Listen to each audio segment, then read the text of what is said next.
Well, often on Shabbat, we don't have one tonight, but we welcome wedding couples up to the bima for an ufra, for a blessing just before their wedding. And it's an Emanu-El tradition to give the couple a gift. And maybe you got one, I don't know. But we give them a mezuzah holder, just like this. This is one. Just found out we have about 400 of these. And it's specially made, this mezuzah, to reflect the ark behind us. That ark that came to us in 1925. So beautiful and ornate. It was designed by the architects who designed this sanctuary and the whole building, Brown, Bakewell, and Schneitzer. And they were inspired to create something that would reflect the description of the ark found in the Torah. And they purposely placed it in your sight line at the center of the congregation for you to gaze upon and be inspired. And when you see it, I think you see the colors of blue and gold and the red, and the light can change it and it dazzles. But I have to tell you, when you get to go up close to it, like we got to, in my 11 years of serving as one of the senior rabbis here, almost every time I go up, I feel like I see something different in it and its beautiful complexity. Having an ark that is ornate and made of golden and precious materials, it seems to be an antidote to a problem raised in this most difficult Torah portion.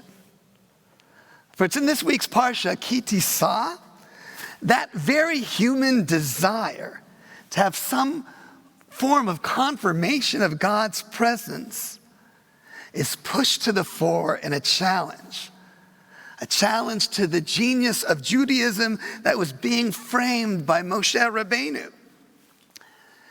You see, our ancestors standing at Mount Sinai, not long ago, they had left Egypt, and that whole region represented a plastic God-intoxicated world, where idolatry, having a physical manifestation of the deity that one could relate to, well, that was the norm.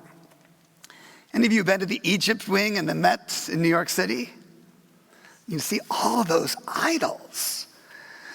Moses, there at the foot of Sinai, was trying to teach a God idea that was revolutionary then, and in a way still is today, in which the deity, if you're going to believe in it, is not expressed by an image, but by values, by feelings, by knowledge, by love, by hope. He was challenging this group of former slaves in the story, but really whenever we read from the Torah, it's challenging us today. The stories are simply stories meant to inspire our lives currently. In my intro to Judaism classes throughout my whole career, I've tried to do that. I've tried to teach a little bit of Jewish theology and challenge people's God ideas. And we play a game. It's a four corners God game in which the participants have to pick a corner closest to their God idea. Now, one corner over here is how people have traditionally understood God from a biblical perspective as that manifest presence that parts what? The sea. That brings the plagues onto Egypt. It's like an invisible parental figure. The second corner over here is a corner for those who say, you know, Rabbi, I like Jewish practice. I like culture. I even like meditation. But come on, God is a crutch, a construct of comfort. And we can move on in the 21st century and accept that God isn't real. The third corner over there I present is the watchmaker theory. Does anyone know the watchmaker theory? I'm wearing my father's watch that he got from the synagogue in West Covina, California, when they helped finish building it. And the watchmaker theory says that The universe is so complex, it had to have been made by a genius, someone behind it. Aristotle's unmoved mover. Maimonides finds himself often in this corner. Leaves me one more corner, right? So what's the last corner? What do you think? The man in the sky. Oh, that was the first corner over here. Well, it's written and conveyed, I think, very well by a famous rabbi, not from Tiburon, but from San Anselmo. Rabbi Yoda, who argued that there's a force out there, that you can attach yourself. You have the ability to be inspired and renewed by its spirituality and values that empower you to be your best self. And that force is really another name for God. Think about which corner you might find yourself in. Maybe you move around all the time. But each of these Jewish ideas are Jewish God ideas, each of these corners. But the challenge presented in this Torah portion is to be aware of the direction that Moses is trying to negate at Sinai. But it was a pathway that was seductive, both in its potential acceptance and in its easy rejection that would put you over there. It's a straw camel, whatever the term is. Moses, what happened? The story tells us. Supposedly he was delayed a little bit up on Mount Sinai talking to God. And Bnei Israel, our ancestors, got worried that God had abandoned them. He wasn't coming back. And so they demanded that Aaron make a physical manifestation of the deity in the form of a golden calf to lead them forward. Now, does having a golden calf sound obscure to you? Well, close your eyes and think of the bull on Wall Street. And there's a connection. Oddly, the Torah has the future high priest, Aaron, accede to their demand. He attempts a form of syncretism in which the popular god idol of the region, the Baal, which is a calf, would now also be representative of the one God, Adonai. Moses comes down from the mountain, and Rashi and Nachmanides argue that maybe the creation of the ark and the creation of the calf are interlinked. Maybe the ark is meant to give us a focal point to remind us that we need beauty and connection, but that ultimately God can't be known in that tangible way. Moses comes down from the mountain, sees the Israelites ecstatic in their worship around this calf, and what does he do with the tablets?